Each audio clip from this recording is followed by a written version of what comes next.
Estoy realmente impactada de lo que este estudio arroja sobre la percepción de los jóvenes frente a la corrupción en México. Estefanía Medina, abogada especialista en justicia penal, subcoordinadora de la Comisión Anticorrupción de la Barra Mexicana de Abogados, y maestra Adriana Graves, abogada, cofundadora de Tojil y subcoordinadora de la Comisión Anticorrupción de la Barra Mexicana del Colegio de Abogados. Igualmente trabajan en ese mismo ámbito. La corrupción ha ocupado lugares verdaderamente lastimosos para México en los recientes tiempos. Cuando te metes a ver e investigar, como en la entrada del programa el día de hoy, qué piensan los jóvenes de la corrupción y dicen en palabras muy sencillas: lo aprendí en casa, es algo que escucho siempre, no me sorprende, estamos familiarizados todos con ese tema, y como no se castiga a nadie corrupto, porque los corruptos andan libres, se castigan a los que no son corruptos, a los inocentes, y esos son los que están en la cárcel, entonces pues da igual. Bueno, esto es un retroceso brutal en un mundo global y en un mundo en donde los jóvenes tendrían que tener Estado de Derecho y oportunidades sin necesidad de recurrir a un acto corrupto o a la impunidad. Adriana, ¿qué es lo que tú estás viendo en ese sentido? ¿Qué es lo que más te preocupa de la corrupción y la impunidad en México? Fernanda, muy buenos días. Un saludo a ti y a todos los que nos están escuchando y viendo. El tema de la corrupción muchas veces se vuelve algo abstracto y pensamos que pues realmente no nos está afectando, pero es la razón detrás de por qué no hay servicios públicos como el transporte, una buena educación, que haya baches en tu calle, que no llegue el agua a tiempo. Entonces, lo que parece que es un problema que es completamente aislado y que atiende solamente como a una élite política que son los corruptos, en realidad las repercusiones de todo esto nos llega a todos los ciudadanos mexicanos que vivimos en este país y máxime a las víctimas, que es un poco lo que hacemos desde nuestra organización, es todas las víctimas en este país, un país de víctimas, donde todos hemos sufrido algún tipo de delito, desde un robo hasta cosas mucho más graves como secuestros, como desapariciones, pues el acudir a una instancia, al creer confiar en unas instituciones, en servidores públicos que investiguen y este delito, los delitos y los castiguen, pero en realidad llegamos, nos topamos con instituciones saturadas, con mal servicio, y muchas veces francamente revictimizantes, que hacen que no, las personas sintamos que no hay este servicio de acceso a la justicia, que realmente estamos en un país donde no hay justicia, donde no se sanciona a las personas que cometen delitos, y pues la corrupción también es ese gran problema interno de las instituciones que tenemos de procuración de justicia, es decir, las fiscalías, los policías, donde esta corrupción hace que no haya hoy en día un buen servicio de justicia, donde no se está regresando, reparando el daño pues, a todas las víctimas, que somos muchos aquí en México. ¿Cuándo fue primero el huevo o la gallina? Porque ¿cuándo fue primero? El tema de la institución corrupta, de aquella que no implementa las leyes, donde no hay un Estado de Derecho, donde se pide mordida, donde se recurre. Mordida ya es lo de menos, ¿eh? O sea, perdónenme que lo diga, no minimizo cualquier acto de corrupción. Estás hablando de gente libre que le robaron a un Estado de la República Mexicana 30,000 millones. Entonces, ya cuando tú estás en los 30,000 millones y que nada te pasa, no, pues ya lo que dicen los jóvenes, ¿no? O sea, ¿cuándo empezó esto? Es la pregunta, Estefanía Medina. Históricamente, ¿qué fue primero? ¿El corrupto? ¿El servidor corrupto? ¿El servidor público corrupto? ¿O la institución corrupta? ¿O de la mano? No sé. Cuéntanos. Hola, ¿qué tal, Fernanda? Pues muy buenos días, un gusto estar aquí platicando contigo, Gracias. desafortunadamente de temas muy tristes que nos preocupan a todos, pero creo que es muy importante que justo es de los temas que tenemos que estar hablando y sobre todo ver qué podemos hacer diferente. En esto que preguntas, súper interesante de qué fue primero, pues resulta que si les ponemos ahí como que a rascarle la historia de la corrupción, Corrupción siempre ha existido en todos lados y en todos los países, podríamos decir que existe en estos momentos, pero ¿qué es lo más grave de casos como México? Justo lo que tú mencionas, ya no se trata de un pequeño acto de corrupción, ya no se trata de un ciudadano que da una mordida porque se pasó el alto, porque no quiere cambiar sus placas. En México ya estamos ante un problema que llamaríamos sistémico, en el cual todo, en lugar de decir qué fue primero, estamos completamente en un ciclo. Es decir, se desvían, como tú bien señalabas, miles y miles y miles de millones de pesos que estaban destinados a educación, salud, vivienda. Y el peor de los casos es que saben que en México, pues simple y sencillamente no va a pasar nada. Y que peor aún, estamos en un momento de que incluso se romantiza o peor aún, se tienen como líderes políticos, de partidos o de grupos a personas que se dedican y que se han dedicado por mucho tiempo a cometer actos de corrupción. Y como bien señalaba Adriana, nuestras instituciones poco están haciendo para hacer un cambio. Entonces, o sea, ¿qué nuestro nos sistema toca ante penal esto? acusatorio no funciona. No es que no funcione el penal acusatorio, creo que lo que no funciona son las personas que están a cargo de operar e implementar ese sistema. Eso es lo que creo que en este momento es el gran problema que tenemos encima. Ahora, ¿qué opinas? O tú, Adriana, o tú, Estefanía, las dos nos pueden contestar. ¿Qué opinas de la propuesta del magistrado de Luis María Aguilar sobre prisión oficiosa y qué quiere decir eso? Pues mira, justamente estamos frente a un debate muy interesante que es la prisión preventiva. Cuando hablamos de la prisión preventiva, en realidad siempre olvidamos que hay dos tipos y el que se está discutiendo ahorita es el oficioso, el automático, el que se está utilizando para un poco disfrazar y crear una cortina de humo respecto de que se está haciendo algo frente a pues, estos grandes índices de inseguridad y de corrupción que vemos en nuestro país, pero en realidad no está desapareciendo, creo que se está manejando de muy mala manera, no estamos desapareciendo la posibilidad de implementar una medida cautelar, es decir, de que cuando alguien está siendo señalado o acusado o vinculado por un posible delito que cometió, hoy en día entendemos que hay situaciones en las que la persona puede justificarse que esté privado de la libertad. ¿Qué quiere decir? Hay circunstancias en que la persona que está enfrente acusada sí puede ser un riesgo para la víctima o para la sociedad, sí es posible que se dé a la fuga de la justicia o sí es posible que entorpezca, es decir, se deshaga de datos probatorios y demás. Entonces, hoy en día estamos frente a una pregunta muy interesante que es, debemos siempre en todos los casos de ciertos delitos, o sea, de un catálogo de delitos, cuando alguien haya un mero señalamiento, esa persona va a llevar todo ese proceso de investigación y de tratar de probar más allá de duda razonable que esa persona cometió el delito privado de la libertad, o es posible de que las personas puedan llevar su proceso, enfrentarlo desde pues, la libertad, porque al fin y al cuentas todavía no se ha demostrado su culpa. Entonces, hoy en día estamos frente a esa gran pregunta y creo que el problema no está en que se deba o no usar en ciertos momentos, en ciertas circunstancias muy específicas esta medida cautelar que es la prisión preventiva, sino que más bien creo que ha habido un abuso por parte de nuestras autoridades ante su ineficiencia o su incapacidad de investigación. Creo que hoy en día ha habido un abuso de esta figura y ha sido la manera en la que han vendido o han salido a venderle a la gente, a los ciudadanos, de que están haciendo algo al respecto. Es decir, la gran mayoría de las víctimas no tenemos por qué entender cómo es un proceso penal, pero lo que vemos es, ya lo acusaron por ejemplo, ya acusaron a esta persona por desaparición, ya lo acusaron por corrupción, pero mira, sí está en la cárcel, entonces sí está haciendo algo el gobierno, sí están investigando, pero en realidad no están haciendo bien su trabajo y estas personas van a salir de esta prisión, de esta medida cautelar, porque lo que está pasando es que hay una falla de demostrar que realmente sí cometieron ese delito. Entonces, eso es lo que hoy está en debate. Bueno, hay dos no... casos muy significativos, el de Rosario Robles, que no tendría por qué haber entrado a la cárcel, y el de Murillo Karam, que tampoco tuvo por qué haber entrado a la cárcel. Se le acusa por algo del 2016, cuando él ya no estaba en ese puesto en el 2015.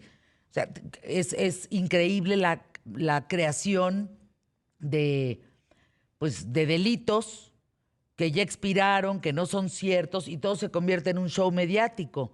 Sin embargo, los personajes están en la cárcel, pero no quiere decir más que el gobierno mete a los que él quiere a la cárcel, porque hay otros que tendrían que estar cercanos al propio gobierno como hermanos y no están. Entonces, ¿Es aleatoria la justicia o cómo se puede, qué adjetivo le pondrían a esto? Fernanda, un ejemplo sumado a los que comentas muy claro de esto es el caso de Emilio Lozoya. O sea, por Dios, es una persona acusada de uno de los casos de corrupción más relevantes que ha habido no solo en México, sino en toda América Latina, que se fugó a otro país, que tuvo que llegar extraditado. Era evidente que el señor no quería participar en su procedimiento penal y en ese caso, por temas completamente políticos, se buscó por todos los medios que primero tuvieron localizador, se buscó llegar hasta el mínimo para que esa persona en un principio no llegara a estar en prisión mientras llevaba su proceso. Pero imagínate que cualquier persona que ustedes conozcan tiene o digamos que por cualquier razón entra a un Oxxo, se roba ahí algunas objetos, de pronto ocurre que se da otro drama y ocurre que genera lesiones en contra de una persona, es detenido en el momento y por algo de no más de 2,000 pesos podrían decir que es un delito cometido con violencia y que tiene que pasar No, pues es que es todo de su risa. procedimiento en prisión. Déjame ir a Eso anuncios es QTF. ridículo. Eso es ridículo, exactamente. Las consecuencias de la corrupción que hemos vivido en México, ¿cuántos años más, Estefanía Medina, se necesitaría para poder arreglar el sistema de corrupción que vivimos, para poder limpiar las instituciones y para poder entender que la corrupción solamente nos va a llevar a ser cada día peores ciudadanos, peor país, peores inversiones, o sea, es decir, todo viene en un efecto dominó. Donde hay corrupción a los niveles que hay en México, no hay manera de sentir certidumbre. No hay manera de sentir que uno puede invertir, que uno puede crecer, que uno puede estudiar, que uno puede... Cuando tú te das cuenta que hoy salir a la calle es un acto peligroso porque hay corrupción, porque no se denuncia, porque hay miedo, porque cada día roban más y más cínicamente. Entonces, ¿dónde estamos parados? ¿Dónde están? ¿Qué dicen los especialistas? ¿Abrazos o balazos? O sea, ¿qué dicen? Digo, los supuestos especialistas de este tipo de acciones, ¿no? Frente a los actos corruptos y criminales. ¿Qué dirían? Adriana. Pues perdón, adelante, Adri. No, bastante bien. Creo que lo primero que tendríamos que tener en mente es que en efecto estamos en este momento en un punto de inflexión, es decir, ya estamos prácticamente llegando al límite en todas estas consecuencias catastróficas, todos estos actos que ocurrieron recientemente en la frontera de violencia y no solamente en la frontera del norte, están ocurriendo en distintas áreas de nuestro país que todavía hace algunos años decíamos son casos aislados, son en estas zonas. En realidad lo que estamos teniendo en este momento es un país completamente lleno de color rojo, lleno de homicidios, de narcotráfico y deja el narcotráfico, el poder del crimen organizado justamente cooptando todo el país y esto se permite justamente por la corrupción que bien describes ante estos actos, Fernanda. Entonces, creo que este es un momento clave en el que los ciudadanos tenemos que, pues creo que arremangarnos y decir que no es una tarea que únicamente le toca al gobierno, claro que tienen responsabilidades y claro que tienen que dar cuenta sobre ello,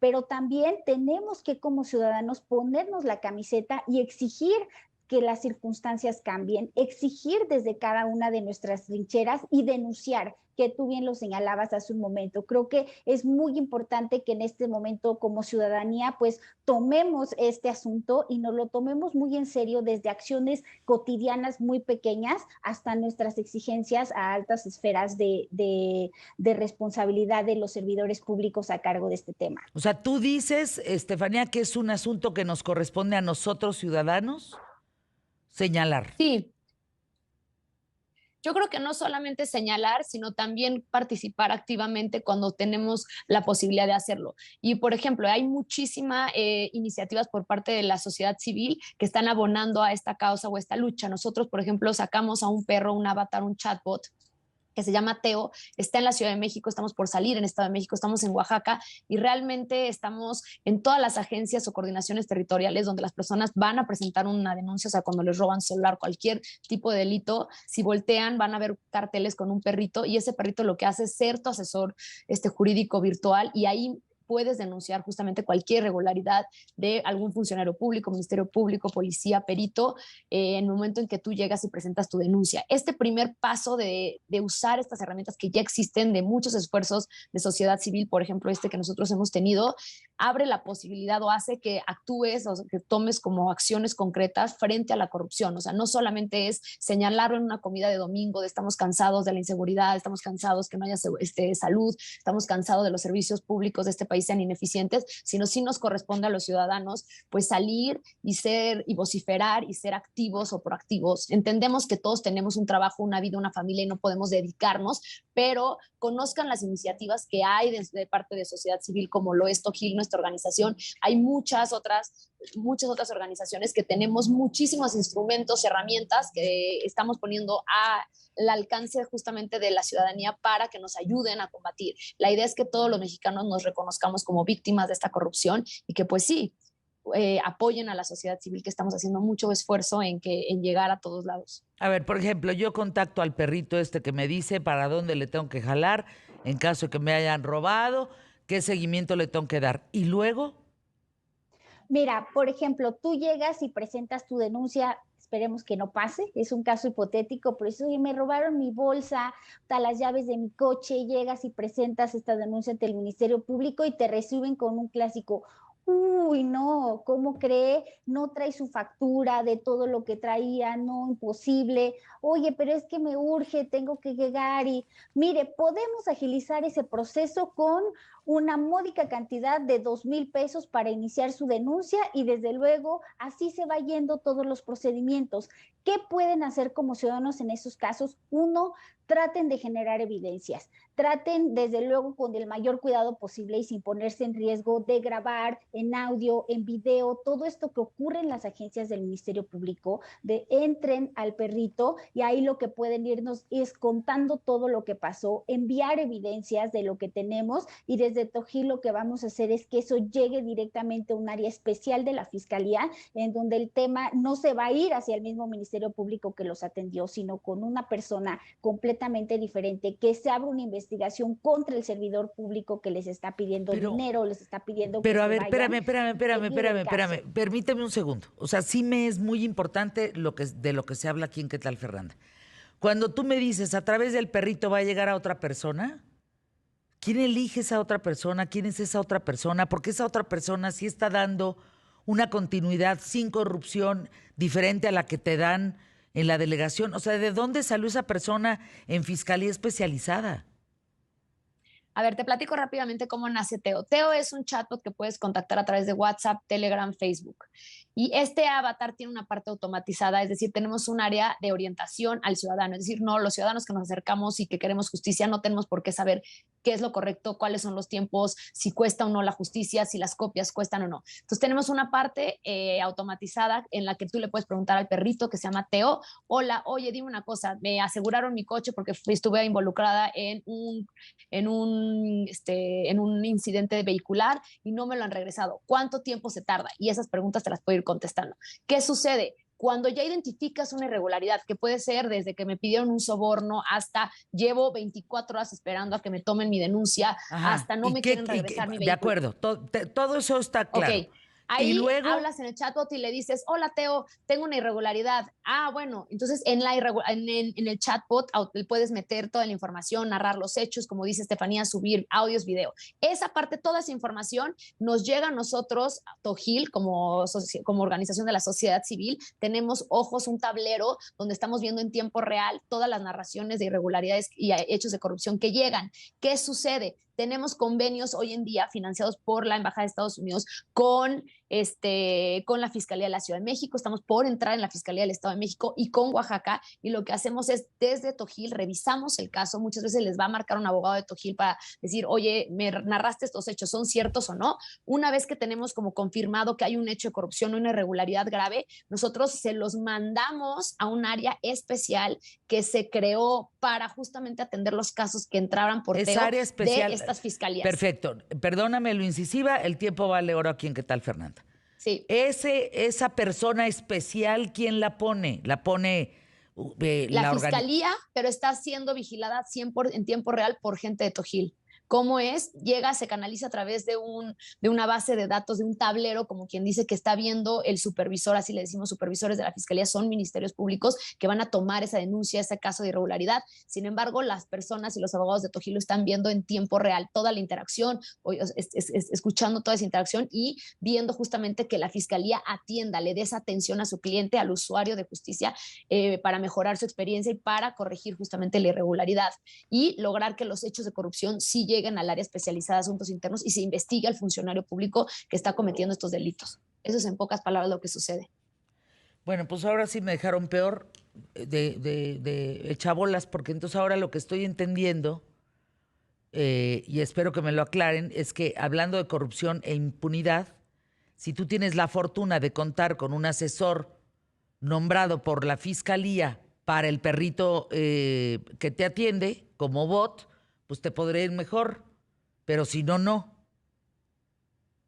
No, pues sí, yo creo que hablamos de casos completamente diferentes. Uno es la asesoría que se te da a través del bot, que esa lo tienen todos los ciudadanos. Ajá. Y lo otro es, tenemos un grupo de fiscales especializados completamente designados para atender estos casos y un grupo de abogados en Tojil que da seguimiento a todos los casos en los que se denuncia que ha ocurrido una irregularidad o un acto de corrupción en la fiscalía. O sea, lo único que no va a tener una atención personalizada de este tipo son los casos de orientación, y estas herramientas son claves, Fernanda, para que la gente pueda denunciar, y no solo denunciar a que se quede en una plática o en una mala experiencia. Sí tenemos que lograr que esos servidores públicos sean identificados, sancionados y que no puedan seguir trabajando en instituciones Por eso, que se dedican estamos a hablando de lo cumplir mismo. estas Entonces hay que decirle a Loret de Mola que vaya con el perrito para que entonces el especializado de la Fiscalía le dé seguimiento al caso de Pío.